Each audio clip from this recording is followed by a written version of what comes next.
Hi friends, welcome back to my channel. இன்றைக்கி வீடியோவில் வந்து கிச்சன் க்ளீனிங் அண்ட் வந்து வீட்டையும் எப்படி சுத்தம் பண்ணிடலாம் அப்படின்ட்டு. என் பையனுக்கு லீவு. என் தம்பி இருந்தாலே இந்த அளவுக்கு தான் 2 பேரும் வச்சுருப்பாங்க. விளையாடுறன்ட்டு எல்லாத்தையும் இழுத்து போட்டு இதெல்லாம் அப்படியே க்ளீன் பண்ணிட்டு அப்படியே வீடியோ உங்களுக்கு ஷேர் பண்ணிடலாம் அப்படின்ட்டு தான் நான் வந்திருக்கேன். என்னுடைய வீடியோலாம் உங்களுக்கு பிடிச்சிச்சுன்னா கண்டிப்பாக என்னுடைய சேனலை சப்ஸ்கிரைப் பண்ணி வச்சுக்கோங்க ஃப்ரெண்ட்ஸ். ஒரு லைக்கும் போட்டுருங்க. வாங்க இப்போ வீடியோக்குள்ளே போகலாம். இன்றைக்கி வந்து சாட்டர்டே சண்டே தம்பிக்கு லீவு, அதனால தான் இந்த அளவுக்கு இருக்குது. இல்லைனா நான் வந்து தம்பி ஸ்கூல் அனுப்பிச்சிட்டு எல்லாத்தையுமே கையோடையே க்ளீன் பண்ணிவிட்டு அப்புறம் ரெஸ்ட் எடுக்க ஆரம்பிச்சிடுவேன். காலை சாப்பாடுமே தம்பிக்கு செய்யும்போதே செஞ்சு கொடுத்துட்றேன் இல்லையா, அதுலேயே மதியத்துக்குமே சேர்த்து வடிச்சிடுவேன். ஒன்றா வடிச்சிட்டா மதியம் வேலை இல்லை எனக்கு. அதுக்கப்புறம் பாப்பா தூங்குகிற டைம் ஒரு 1 hour தான் தூங்குவேன். அதுக்கப்புறம் எப்போயுமே தூங்காது. ஒரு டைம் தான் ஒரு நாளைக்கு பகல் தூக்கமே. அவள் தூங்கும்போதே என்ன பண்ணுவேன்ட்டுனா, நான் எவ்வளோ துணி இருக்குன்ட்டு ஃபஸ்ட்லேயே நான் சர்ஃபை முடிச்சுட்டு இருக்கும்போதே ஊற வச்சுருவேன் துணியெல்லாம். அதெல்லாம் அப்போயே தூங்கும்போதே எல்லாத்தையும் துவைச்சிட்டு நானும் குளிச்சுட்டு ரெடி ஆகிடுவேன். குளிச்சுட்டு அவள் தூங்குறதுக்குள்ளே என்னென்ன வேலை இருக்குது, சிங்கில் பாத்திரம் வளர்க்குறதா இருக்கட்டும், கொஞ்சம் கிச்சனை க்ளீன் பண்ணுறது, வீட்டை கூட்டுறது, இது எல்லாமே அவள் தூங்குற டைம்லேயே பண்ணிவிடுவேன். இது வந்து எங்கிட்ட வெளி போர்ஷனு. இந்த பக்கமும் வெளியில் போகலாம். இந்த சைடு ரைட் சைடும் போகலாம், லெஃப்ட் சைடும் போகலாம். லெஃப்ட் சைடு போனோம்னு வச்சுக்கோங்களேன், அதுக்கு கரெக்டான ரூட்டுக்கு மெயின் ரோடாக இருக்கும். ரைட் சைடு போனோன்னா கொஞ்சம் கொஞ்சோண்டு ஒரு வழி பாதை மாதிரி தான் இருக்கும். ஆனால் அப்படி போனால் ரொம்ப எனக்கு கிட்ட பஸ் ஸ்டாண்டாக நான் போகிறது மெயின் ரோட்டுக்கெலாம். அதனால் மேக்ஸிமம் நாங்கள் வந்து இந்த மண் ரோட்லேயே தான் போயிடுறது. இது வந்து அதுக்கப்புறம் இந்த சிங்கிள் எங்கள் வீட்டுக்காரங்க வேலைக்கு போகிறப்ப அவசரமாக செஞ்சதுனால எந்த வேலையுமே நான் செய்யலை. சமைச்சு கொடுத்து பாப்பாவுக்கு தம்பிக்கு சாப்பாடு ஊட்டினதோட இப்படி தான் இந்த பொசிஷனில் தான் இருந்துச்சு கிச்சனு. இதுக்கப்புறம் தான் நான் இதை க்ளீன் பண்ணணும். அதுக்குள்ளேயே இப்போ நான் வந்து எப்படி இருக்குன்ட்டு தான் அவங்கள்ட்ட காட்டுறேன். இதுக்கப்புறம் நான் க்ளீன் பண்ணுறதையும் உங்கள்கிட்ட காட்டுறேன். இது வந்து நான் அப்பப்போ எடுத்து வைக்கிறனால இந்த ஸ்டேஜில் இருக்குது. நான் பாத்திரம்லாம் வைக்கிறது, இந்த கடுகு டப்பா, எண்ணெய் டப்பா, இந்த ஜாமம், புளி, உப்பு இதெல்லாம் வைக்கிறோம் பார்த்தீங்களா, அதெல்லாம் இந்த பொசிஷனில் இருக்குது. இது வந்து ஒரு ரூம், 2 ரூம் இருக்குது.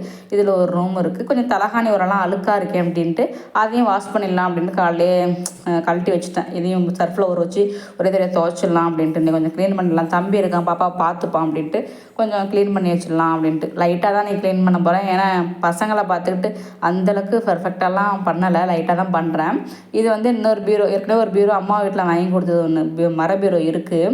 அது வந்து இடம் பத்தலை, பிளேஸ் இல்லாதனால வந்து நான் இப்போ நியூவாக ஒரு பீரோ வந்து வாங்கியிருக்கேன். இது வந்து சும்மா ஃபர்னிச்சர் கடையில் தான் வாங்கினேன், கம்மி ரேட்டு தான். அது ஒன்று வாங்கிட்டேன். இது வந்து எங்கள் வீட்டு ஹாலில் நான் வந்து இங்கே வந்து ஃபஸ்ட்டு பழைய வீட்டில் இருந்தேன். இப்போ 4 மாதம் தான் ஆகுது நான் புது வீட்டுக்கு வந்து. பழைய வீட்டில் வந்து கபோர்ட்லாம் இந்த பூ இதெல்லாம் ஹோம் டெக்கரேட் பண்ணுறது அந்த பொருள்லாம் அங்கே வந்து செல்ஃபு இருந்துச்சு. இதில் வந்து ஒன்றும் கிடையாது. அதனால என்ன பண்ணிட்டேன், ஜன்னல்லே வச்சுட்டேன். அதை வேஸ்ட் பண்ணக்கூடாது இல்லையா, கட்டியே கிடந்தா வீணாக போய்டும் அப்படின்ட்டு அந்த ஜன்னல்லே நான் வச்சுட்டேன். இந்த பாருங்க, பாயெல்லாம் கீழே போட்டு கட்டில் கீழே போட்டு தான் விளையாடுவாங்க, போய் தூங்குறாங்களாம் உள்ள. அது வந்து ஒரு வீடாமா அவங்களுக்கு. கீழே போட்டு பாய், தலகாணி எல்லாத்தையும் ஒன்றா ஆக்கிடுவான் தம்பி. இந்த அளவுக்கு தான் இருக்கும். விளையாடுறனை ஒழிஞ்சு எல்லாத்தையும் பொறுக்கி போடுவான், விளையாட மாட்டான் அவன். இதுதான் அவனுக்கு. போட்டாலும் விளையாண்டுட்டு அதுக்கப்புறம் எடுத்து போகணுன்லாம் கிடையாது. இது கம்மி தான். இன்னும் வெளியில் நிறையாவே இருக்குது, ஒரு மூட்டை இருக்குது வெளியில். இதில் வந்து நான் விளையாடுறதா கொஞ்சம் நான் சூஸ் பண்ணி எடுத்து வச்சுருக்கேன். அதுக்கப்புறம் துணியெல்லாம் மடிக்க ஆரம்பிச்சிட்டேன். பாப்பா துணி தனியாக, தம்பி துணி, 2த்தையும், பாப்பா துணி தம்பி துணி தான் அதுக்கு எட்டுற அளவுக்கு இருக்குது அந்த பொசிஷனில். அதை எல்லாத்தையுமே பிச்சு தூக்கி எரிஞ்சாச்சு. திரும்ப மடிக்கிறாங்களாம், திரும்ப தூக்கி எறியுது. இப்படியே இருந்துச்சு. அதுக்கப்புறம் அப்படி போட்டு வெளில கிளம்பிட்டாங்க 2 பேரும். அவ்வளோதான், உள்ளே விளையாடுற விளையாட்டு முடிஞ்சிடுச்சா. அப்புறம் நான் என்ன பண்ணேன், சரி இதுக்கு மேலே உள்ளே வர மாட்டாங்க அப்படின்ட்டு நான் வீடியோ எடுத்துக்கலாம் அப்படின்ட்டு மடித்து வச்சு நான் சுத்தம் பண்ணிட்டேன். இது கீழே இப்போ தம்பியோட துணி, மேலே பாப்பா துணி, அதுக்கு பக்கத்தில் எங்கள் வீட்டுக்காரங்களுடைய கைலி, மேலே வந்து அவங்க சட்டை, தம்பி யூனிஃபார்ம் இதெல்லாம் இருக்குது.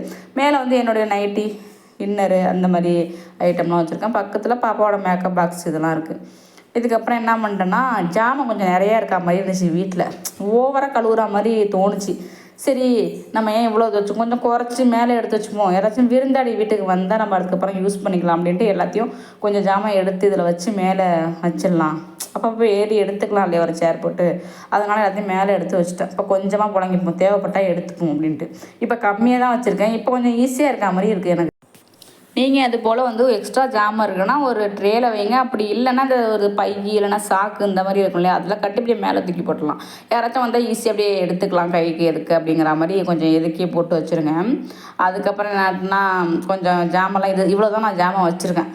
எல்லாத்தையும் எடுத்து வச்சுட்டு இது மட்டும் போதும். நமக்கு கம்மியாக யூஸ் பண்ணோன்னா நமக்கு கழுவுறது சிரமம் இருக்காது இல்லையா. அதனால் இது வந்து கடுகு, வெந்தயம், சோம்பு அந்த மாதிரியான டப்பி பெருசு சின்னது தான் நான் அடுக்கி வச்சுருந்தேன். ஈவனாக அடுக்கி வச்சுருந்தேன். ஆனால் வந்து அடிக்கடி எடுத்து எடுத்து சமைக்கிறதுனால மாற்றி மாற்றி வச்சாச்சு. காஃபி தூள், டீ தூள்லாம் எல்லாமே கடுகு, வெந்தயம்லாம் மாற்றி மாற்றி எடுத்து எடுத்து யூஸ் பண்ணணும்னா மாற்றி மாற்றி வச்சுட்டேன். இதில் வந்து எப்படின்னா அந்த இது மிளகா, ஜீனி, இந்த மாதிரி ஐட்டம்ஸ், பருப்பு ஐட்டம், அதெல்லாம் புளி, இப்படி இந்த மாதிரி ஐட்டம்லாம் வச்சுருக்கேன். இது வந்து எண்ணெய் ட்ரே. இதையுமே நான் க்ளீன் பண்ணி ஒரு 10 நாள் இருக்கும். அடிக்கடி எடுத்து எடுத்து வைக்கிறதுனால இந்த பொசிஷனில் இருக்குது. இதை எல்லாத்தையுமே நான் வந்து ஈவனாக வைக்கணும். இது வந்து இடையில இப்போ தான் வாங்கிட்டு வந்த திருவிழாவுக்கு போகும்போது 2 டப்பி. எப்படின்னா பாப்பா திங்ஸு, என் திங்ஸையும் கொஞ்சம் கிளிப்பு, பொட்டு, ஸ்டிக்கர் பொட்டு, இந்த மாதிரி ஐட்டம்ஸ்லாம் வச்சுக்கலாம் அப்படின்ட்டு அழகாக இருந்துச்சு பார்க்குறதுக்கு பாக்ஸு. அதனால நான் வாங்கிட்டு வந்தேன். இதுக்கு அந்தாண்ட இருக்கிறதெல்லாம் சாமிக்கு தேவையான பொருள்கள்லாம் அதில் வச்சுருக்கேன். எப்படின்னா தீப்பெட்டி, திரிநூல், இந்த மாதிரி ஐட்டம்ஸு அதில் வச்சுருக்கேன். மஞ்சள், தாலி கயிறு, இதெல்லாம் அதில் வச்சுருக்கேன். பேலன்ஸு பாத்திரம்லாம் மேலே அடுக்கி வச்சுட்டேன். அடிக்கடி எடுக்காமல் எப்போயாவது இருக்கிற பார்த்திங்களா விசேஷத்துக்கு, அது மட்டும் அப்படியே மேலே கவுத்து வச்சுட்டேன்.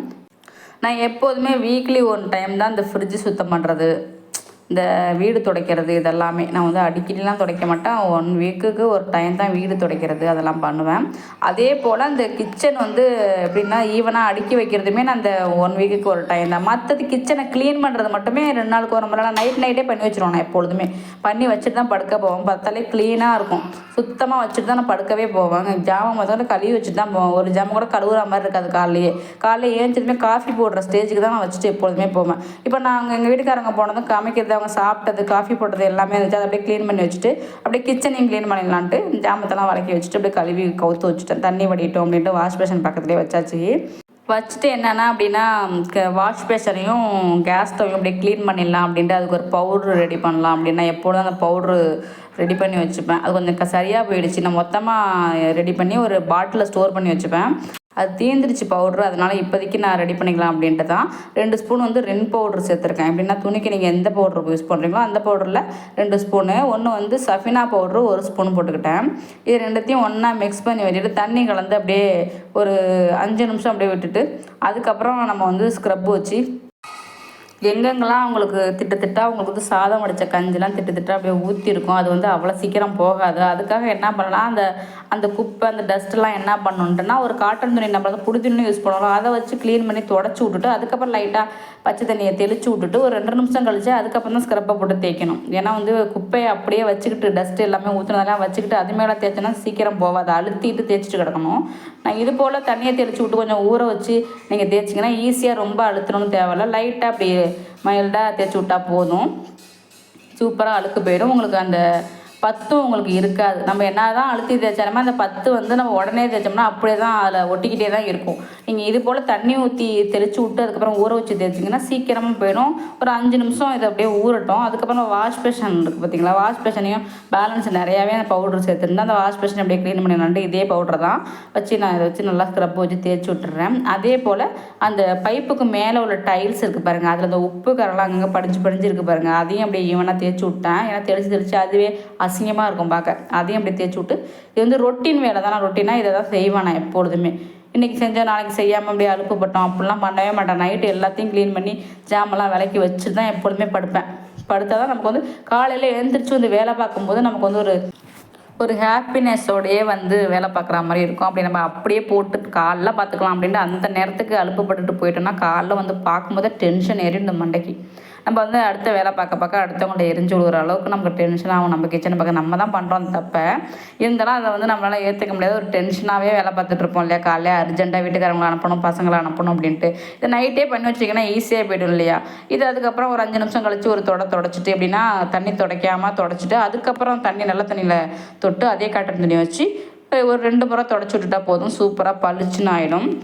அதுக்கப்புறம் என்ன பண்ணிட்டேன்னா அந்த கேஸ் ஸ்டவ்வுக்கு கீழே வந்து நிறைய டஸ்ட்டு, இந்த அரிசி, சாதம் வடித்தது, இந்த தெரிச்ச எண்ணெய், கடுகு இதெல்லாமே தெரித்து அங்கங்கே அசிங்கமாக இருக்குல்லையே, அதையும் அப்படியே க்ளீன் பண்ணிட்டேன். இப்போ வந்து கிச்சனில் கிடக்கிற ஜாமான், இந்த அடுப்பு எல்லாத்தையுமே க்ளீன் பண்ணியாச்சு.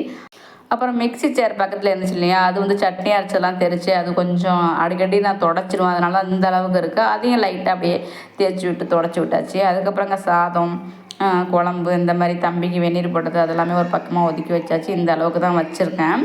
இதுக்கப்புறம் என்னால் வந்து குழந்தைய வச்சுட்டு சரியாக க்ளீன் பண்ண முடியல. இந்த அளவுக்கு தான் இப்போதைக்கு வச்சுருக்கேன். இப்போ பாப்பா கொஞ்சம் பெருசு பிள்ளையாகிடுச்சுன்னு வச்சுக்கோங்களேன், ரெகுலராகவே நல்லா க்ளீனாக வச்சுக்கலாம். ஏன்னா பாப்பா பார்க்கறதே பெரிய விஷயமா இருக்குது. அதுங்க விளையாடுற நேரத்தில் நான் இந்த வேலையெல்லாம் பார்க்குறது உண்டு.